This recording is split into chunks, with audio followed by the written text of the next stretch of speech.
정윤호 목사님과 함께하는 오늘의 큐티입니다. 5월 16일 오늘의 말씀은 시편 16편입니다.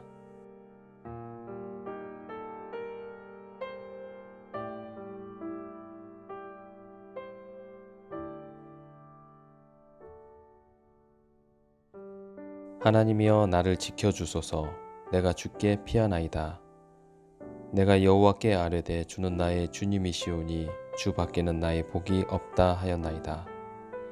땅에 있는 성도들은 존귀한 자들이니 나의 모든 즐거움이 그들에게 있도다. 다른 신에게 예물을 드리는 자는 괴로움이 더할 것이라. 나는 그들이 드리는 피의 전제를 드리지 아니하며 내 입술로 그 이름도 부르지 아니하리로다. 여호와는 나의 산업과 나의 잔의 소득이시니 나의 분깃을 지키시나이다. 내게 줄로 재어준 구역은 아름다운 곳에 있으며 나의 기업이 실로 아름답도다. 나를 훈계하신 여호와를 송축할지라. 밤마다 내 양심이 나를 교훈하도다.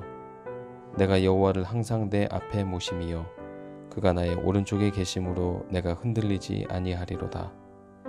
이러므로 나의 마음이 기쁘고 나의 영도 즐거워하며 내 육체도 안전히 살리니 이는 주께서 내 영혼을 소홀해 버리지 아니하시며 주의 거룩한 자를 멸망시키지 않으실 것임이니이다.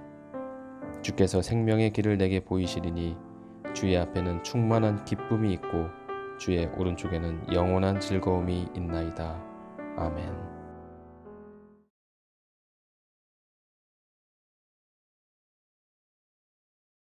오늘 말씀의 제목은 일생에 걸친 확신입니다. 이 시는 하나님이여 나를 지켜주소서라는 간구로 시작하고 있습니다. 1절 말씀입니다. 하나님이여 나를 지켜주소서. 내가 주께 피하나이다. 그가 생명의 위협을 받는 상황에 처해 있음을 알 수 있습니다. 그러나 이런 상황 속에서도 불신이나 회의에 빠지기보다 시인은 오히려 하나님 안에서 확신을 노래하고 있습니다. 그는 흔들리지 않고 하나님께 대한 신앙을 고백하고 하나님의 축복과 영생의 소망을 언급합니다. 그래서 이 시는 확신의 시라고 말할 수 있습니다. 그가 고백하는 확신 첫 번째입니다. 하나님은 복의 근원이시다. 2절 말씀입니다. 내가 여호와께 아뢰되 주는 나의 주님이시오니 주 밖에는 나의 복이 없다 하였나이다. 주는 나의 주님이시오니 나의 주님이라는 이 단어는 히브리어로 아도나이입니다. 이는 주인을 의미합니다. 그래서 이 말은 나는 당신의 종입니다 라는 의미도 내포하고 있습니다. 시인이 이런 고백을 하게 된 데는 특별한 배경이 있습니다. 그의 주위에는 우상을 섬기는 사람들이 있었습니다. 4절 말씀입니다. 다른 신에게 예물을 드리는 자는 괴로움이 더할 것이라. 나는 그들이 드리는 피의 전제를 드리지 아니하며 내 입술로 그 이름도 부르지 아니하리로다. 그들은 하나님을 섬긴다고 하면서도 우상을 섬기는 혼합주의적인 사람들이었습니다. 아마도 시인은 그들로부터 여호와 외에 다른 신을 섬기라는 유혹의 말을 들었을 것입니다. 시인은 이러한 유혹을 뿌리치고 지금 자신의 견고한 신앙을 고백하고 있는 것입니다. 그는 참된 행복이 오직 여호와께로부터 말미암는다고 확신했습니다. 보통 사람들은 하나님을 떠나서 복을 찾으려는 경향이 있습니다. 우리는 우리 나름대로 노력을 기울여 행복을 추구합니다. 그렇게 하는 동안 우리는 하나님을 하찮게 여깁니다. 세월이 지나고 우리의 그 많은 노력에도 불구하고 행복을 찾지 못합니다. 인생의 실패와 후회를 경험하고 나서야 비로소 우리는 하나님이 위대하게 보이기 시작합니다. 우리 영혼은 하나님을 떠나서는 참된 영혼의 쉼터를 발견할 수 없습니다. 참된 선한 것은 모두 하나님께로부터 옵니다.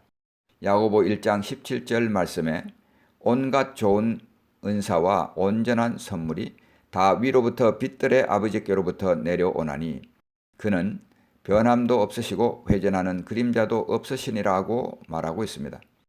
그러므로 하나님을 떠나서 우리는 다른 복을 추구하지 말아야 합니다. 하나님은 나는 내 하나님 여호와라고 선언하십니다. 그렇다면 이에 대한 우리의 올바른 반응은 여호와는 나의 주님이십니다 라고 고백하는 것이 되어야 합니다. 하나님은 우리의 만족의 근원이 되십니다. 5절과 6절 말씀입니다.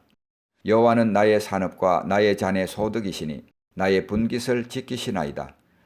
내게 줄로 재어준 구역은 아름다운 곳에 있으며 나의 기업이 실로 아름답도다. 산업과 잔의 소득, 분깃 이런 단어들은 한마디로 여호와께서 자신의 모든 것이 되신다는 다윗의 신앙 고백입니다. 다윗은 오직 하나님만을 자기의 기업으로 삼은 것입니다. 줄로 재어준 구역이 아름다운 곳에 있으며 이 말은 켈빈과 크레이기 등이 아름다운 곳을 소유 땅으로 보지 않고 다윗의 행복한 삶의 경험을 비유한 것이라고 해석한 데 주목해 보아야 합니다. 하나님만을 자기 기업으로 삼은 다윗이 다른 어떤 환경적인 요인을 아름답게 보았을 리가 없습니다. 따라서 아름다운 곳이란 자기가 소유하고 있는 땅 자체를 의미하는 것이 아닙니다. 그것은 하나님을 모신 그의 삶이 행복한 것이었고 이러한 행복한 삶은 하나님께서 그에게 구별하여 정해주신 기업 안에 있었다는 것을 고백하는 것입니다. 그리스도인의 만족은 소유에서 오는 것이 아닙니다. 그것은 하나님과의 관계에서 옵니다. 예수님은 하나님의 뜻을 행하는 것으로 만족을 삼았습니다. 시편 40편 7절 8절입니다. 그때에 내가 말하기를 내가 왔나이다. 나를 가리켜 기록한 것이 두루마리 책에 있나이다.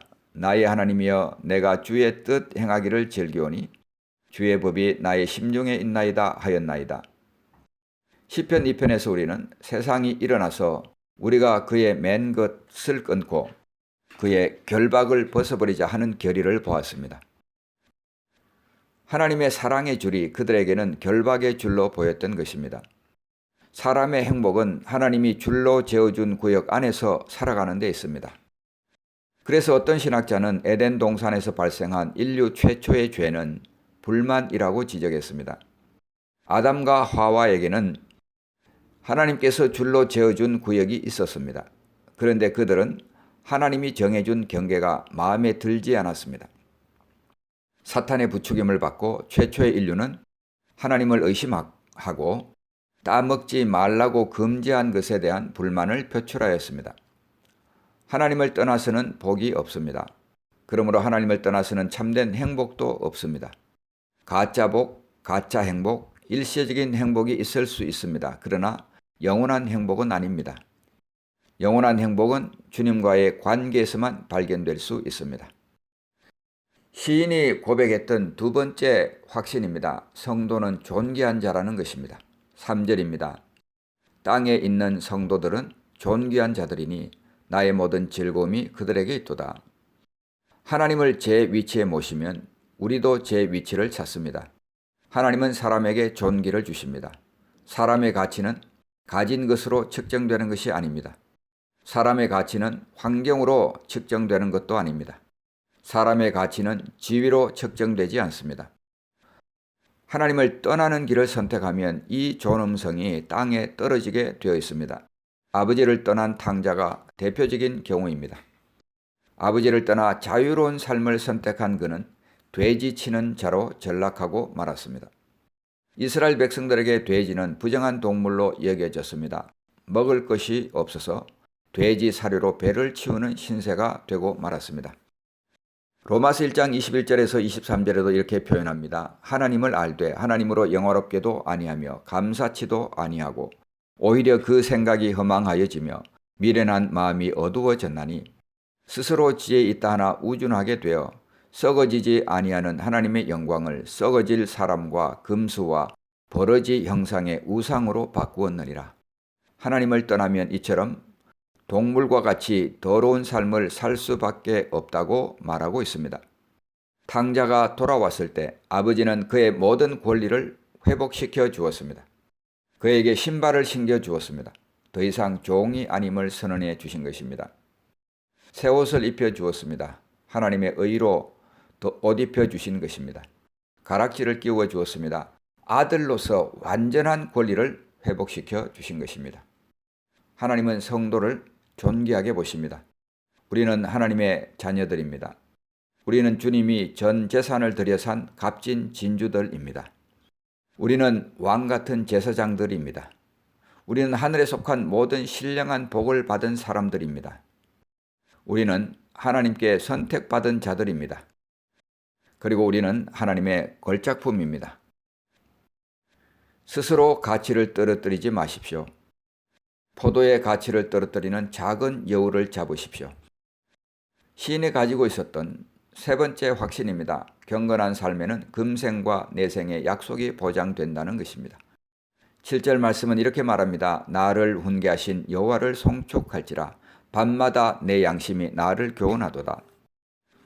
경건한 삶을 살아가면 하나님의 훈계와 인도를 받습니다. 경건한 사람은 하나님의 내적인 인도하심을 받는다는 말입니다. 8절에는 이렇게 고백합니다. 내가 여호와를 항상 내 앞에 모시며 그가 나의 오른쪽에 계심으로 내가 흔들리지 아니하리로다. 하나님의 보호하심이 따른다는 말입니다. 오른편이라는 단어는 언제든지 도울 수 있는 가까운 곳에 하나님이 임재하여 계신다는 말입니다.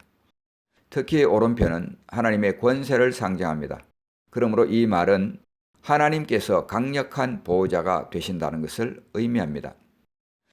9절은 이렇게 고백합니다. 이러므로 나의 마음이 기쁘고 나의 영도 즐거워하며 내 육체도 안전히 살리니. 경건한 삶에는 행복과 만족한 삶이 보장되어 있습니다. 영혼과 육체는 인간의 구성 요소입니다. 다윗은 자신의 모든 존재가 기쁨과 안전으로 충만하다고 말하고 있습니다. 10절 11절에는 이렇게 고백합니다. 이는 주께서 내 영혼을 스올에 버리지 아니하시며 주의 거룩한 자를 멸망시키지 않으실 것임이니이다. 주께서 생명의 길을 내게 보이시리니 주의 앞에는 충만한 기쁨이 있고 주의 오른쪽에는 영원한 즐거움이 있나이다. 지금 생에 있어서 생명이 보존될 뿐만 아니라 내 생의 삶이 보장된다고 고백하는 것입니다. 베드로와 바울은 예수 그리스도의 부활에 대한 예언 성취의 증거로 오늘 이 구절을 인용했습니다. 이 구절은 궁극적인 구원, 곧 부활을 내다보고 있는 것입니다. 오늘 말씀을 맺도록 하겠습니다. 시편 16편에는 믿음으로 사는 사람들이 일생에 걸쳐 확신할 수 있는 세 가지 확신이 언급되어 있습니다. 첫째는 하나님은 복의 근원이시다는 것입니다. 둘째는 성도는 존귀한 자이다는 것입니다. 셋째로 경건한 삶에는 금생과 내생의 약속이 있다는 것입니다. 성도 여러분, 스스로에게 질문해 보십시오. 나는 어디서 행복을 찾고 있나? 하나님으로부터인가? 아니면 세상으로부터인가? 둘째, 자신이 존귀한 자라는 것을 마음으로 받을 수 있나? 그렇지 못하다면 하나님을 제 위치에 모시고 있지 않다는 것을 알아야 합니다. 셋째, 나는 경건을 위해 지치지 않고 날마다 훈련하고 있나? 사랑하는 성도 여러분, 하나님을 제 위치에 모심으로 자신이 얼마나 존귀한 자인지를 깨닫게 되고 금생과 내생의 약속이 주어진 경건한 삶을 위해 전심전력 훈련해 나가시길 우리 주님의 이름으로 축복합니다. 기도하겠습니다. 하나님 아버지, 은혜를 감사합니다. 오늘 시인은 자신이 처한 어려운 상황 속에서도 실망하거나 낙심하지 아니하고 하나님을 향한 확신을 고백하고 있습니다. 하나님은 복의 근원이십니다. 성도는 존귀한 자입니다.